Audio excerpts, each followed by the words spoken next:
Delaware County's only live television newscast from Ball State University's Unified Media Newsroom. You're watching NewsLink Indiana Midday. Hello and welcome to NewsLink Indiana. I'm Lauren Weinman. A former U.S. Marine has been released from Russian custody. Trevor Reed was sentenced to 9 years in prison in July 2020 after he allegedly endangered the life and health of Russian police officers in an altercation. U.S. officials say Reed was being punished for a crime he didn't commit. There were also concerns about Reed's health. His family says he is coughing up blood and has lung issues. Reed's release was due to a prisoner swap for a Russian citizen who was sentenced to 20 years by an American court in 2010. President Joe Biden says the negotiations that allowed us to bring Trevor home required difficult decisions that I do not take lightly. He went on to call for the release of other Americans detained in Russia, including Paul Whelan. In China, residents in Beijing fear a citywide lockdown is now imminent, now that COVID testing for millions of people is underway. Residents in Beijing could be seen panic buying in preparation for the mass testing plans, which the city announced Monday. 3 rounds of COVID PCR testing will be rolled out for another 16 million residents this week. That's on top of plans to test 3.5 million residents, which was announced this past weekend. With COVID cases on the rise there, local authorities have said the city has reached its, quote, threshold for outbreak control. A COVID-19 booster shot could be on the way for kids ages 5 through 11. Pfizer BioNTech says it has submitted its emergency use authorization application to the U.S. Food and Drug Administration. The company says the trials have shown a strong immune response with no safety problems. Meanwhile, Pfizer is still studying how children younger than 5 react to the COVID-19 vaccine. Results of those trials should be out in the coming months. That age group is the only one not yet approved to be vaccinated. Check that ground beef in your fridge or freezer. More than 120,000 pounds of ground beef products are being recalled because there are concerns they could be contaminated with E. coli. The beef was carried by brands including Thomas Farms, Nature's Reserve, and Market Side Butcher, and manufactured between February 1st and April 8th. If you have any of that beef, throw it out. E. coli can cause serious stomach problems. For details on the recall, you'll find everything you need to know on the USDA's website. Is a major recession on the way? Deutsche Bank says yes. The bank is warning about a deep downturn in part because of high inflation. While inflation may be at its peak, it will take a long time to get back down to the Federal Reserve's goal of 2%. Deutsche Bank economists wrote in a report that the central bank will aggressively raise interest rates, in turn hurting the economy.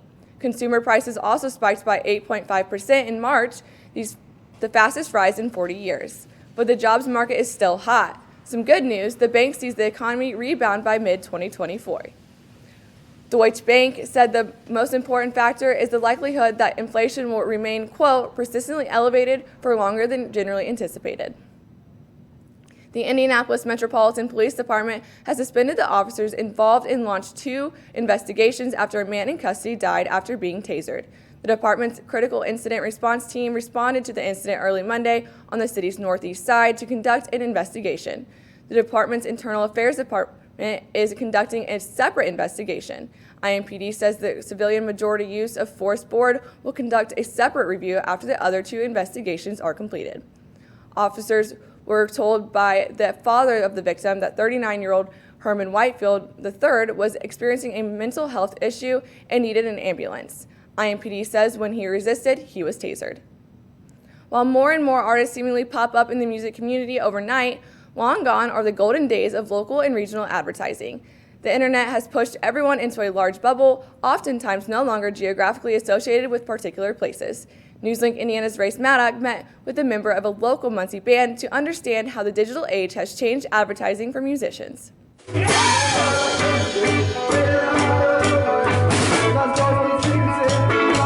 For some musicians, making a song is a one-step journey. For Muncie resident Joe Lowry, making a song is only half the work. My name is Joe Lowry. I am a musician from Chicago, Illinois. Lowry is a guitar player for the band Imperial Orange, an alternative trio that to the naked ear can sound straight out the late 90s. But while a group in the late 90s may have gotten airplay over the radio, Lowry says that is almost no longer an option. Radio is something like one of the last things people think about now. You know, I'd say even over radio would be getting your like song played in TV shows and movies. That's a lot closer to the #1 spot, actually. Some critics look to the Telecommunications Act of 1996 as the major blow to local radio. Before 1996, a company could only own 40 radio stations. After 1996, this cap was removed entirely, leading to extreme standardization by large conglomerates. Ball State professor Jason Phillips, who worked in various radio stations from 1990 to 1999, explained how the act affected his work in radio.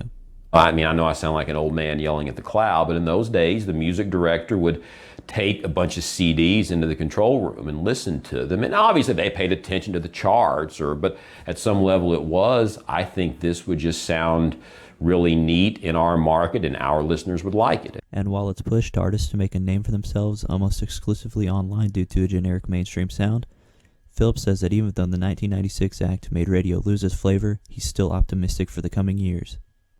Now, I wouldn't necessarily give kind of the, consequences of the digital age a good grade, but hopefully, I'm also hopeful that the future will see an evolution that is better, yeah. Lowry says even though local airtime is no longer common, Imperial Orange has gathered a fan base by putting their music on TikTok.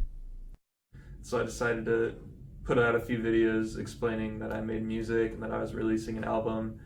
And I got enough support from that I was actually able to physically release the album on CD. Members of Imperial Orange say they have been able to diversify themselves by appealing to an audience online. In Muncie, Race Maddock, NewsLink, Indiana.